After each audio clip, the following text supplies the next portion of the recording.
Okay, now to inspect the main landing gear, looking for overall condition. The tire itself shouldn't have any obvious signs of damage, no large cuts, and it should also display adequate tread.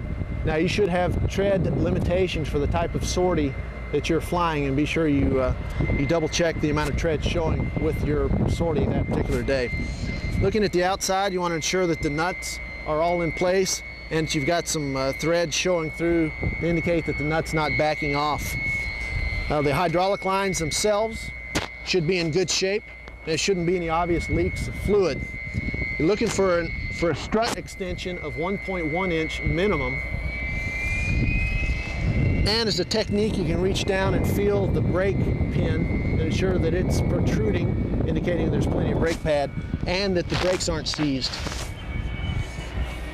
The exterior door is securely fastened to the main strut, and you want to look up there and ensure that the uplink mechanism is properly positioned. And this is a picture of what it would look like. Okay, the next item is the engine, the inlet, and the fan.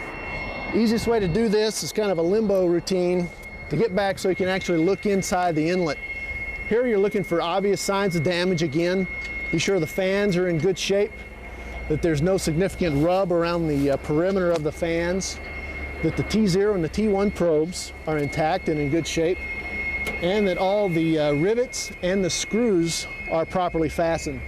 The screws should have a red line painted across them, which if they're starting to back out will be obvious to the eye. Moving the outside, we're looking for a good overall condition of the cowling.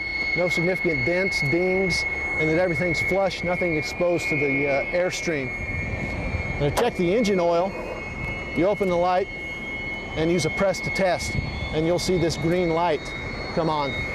Now we've also got a requirement to physically check the oil refill, and you're going to physically ensure that that cap is closed and secure. And then you'll refasten those doors. Good idea to give them a tap to be sure they're not going to come open. Now, coming down here, we're going to look at the aft cabin exhaust vent, and we'll ensure that that is clear. While you're down here, just look straight up, and you'll see that the drain tubes are right there in front of you from the engine. Double checking to be sure that they're clear and undamaged. Moving to the back of the engine, pretty much the same rules as the front of the engine, looking for overall condition, no missing or damaged fan blades, no foreign object, and that you've got no pooling of fluids. Now if it's rained recently, it's not unusual to see some pooling and puddling of some water. What you don't want is fuel or oil pooling there. Looking up, you'll see the upper aft right fuselage vent outlet, and that's in the upper part of the fuselage, and you want to be sure that that's clear. Closer to you is a gravity fill point, and you want to be sure that that door is, the refueling door is secure. And then you've got the single point refueling door right here. You want to ensure that that's secure as well. Cooling air discharge duct right here, you want to be sure that it's clear. Right and left fuel vents. You got to get a little bit underneath the fuselage to see them. Right and left, be sure that they're clear. And finally, you've got the right aft fuselage vent inlet. You want to ensure that that's clear as well. Now let's move on to the tail. Okay, to check the tail, we're really accomplishing steps 7 through 11 in one package here. You want to look at the overall condition. The horizontal stab is obviously in place. You want to give special attention to the horn area where the elevator meets the stab. You want to check the static wicks to ensure you've got 2, 4, 6 of them in place. Also pay close attention to the roller part where the horizontal stab meets the vertical stab. You'll see an unpainted area there. And you want to look at the hinge area. Now for the rudder itself, you're looking for a good condition. And where the rudder trim tab is, you'll notice a nut and a cotter pin that should be in place in this location. Also looking at the strobe at the base and at the upper part of the vertical stab. Same thing holds true for the other side. Now you remember when we were at the wingtip, we've already looked at the anti-collision light on top, so we fulfilled that requirement already. Okay, the left side of the aircraft is going to be real similar to the right with a few exceptions. The inlet up here, of course, is the same. In addition, that we have is the fire extinguisher discharge indicator.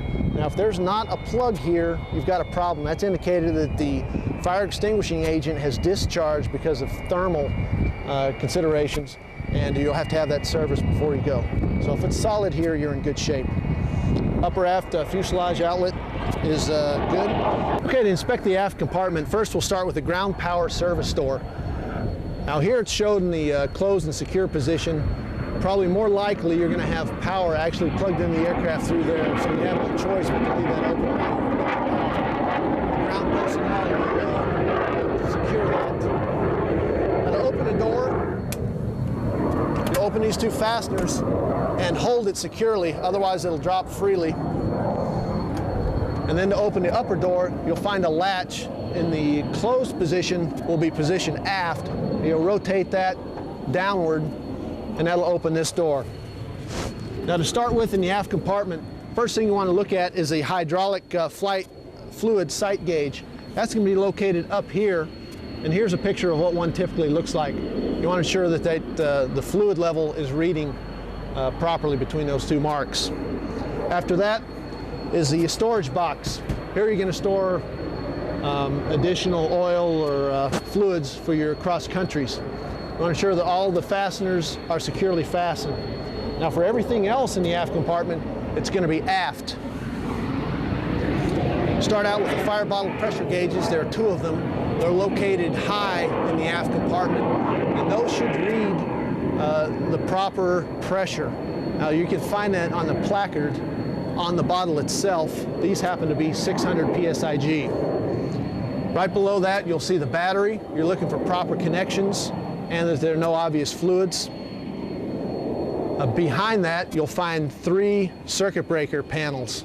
Now you want to ensure that all 3 of those panels, all of the breakers on them are not open.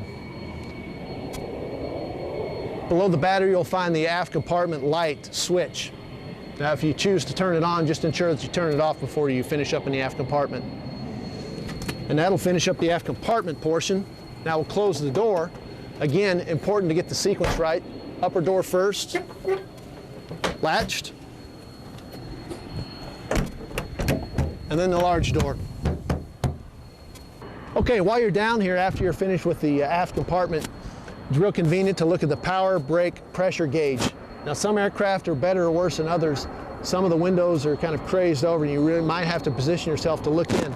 But you're going to look at the pressure gauge, and when you're static, unpressurized now, you should have 900 psi plus or minus 50. Now remember that that gauge is tied to the accumulator. And once the hydraulic system is pressurized, the second indication on this window shows you that would be at 1500 psi. Now the remainder of the left side of the aircraft is going to be identical to the right side. So I won't go over those points again. But a good technique is to go out to the front of the aircraft and give it one more look over. Let's go do that. Okay, good idea to take one last overall look at the aircraft before you hop in it and take it in the air. This is your last opportunity to look for any grounding wires, chains, cables, leaking fluids, remove before flight pins, any other red flags that jump out at you. So come up here, get an overall scan, look under the aircraft, look for any of those things that you might have missed on your walk around or that somebody might have come along behind you and changed since you last looked. And once you're satisfied with that, that completes the exterior inspection.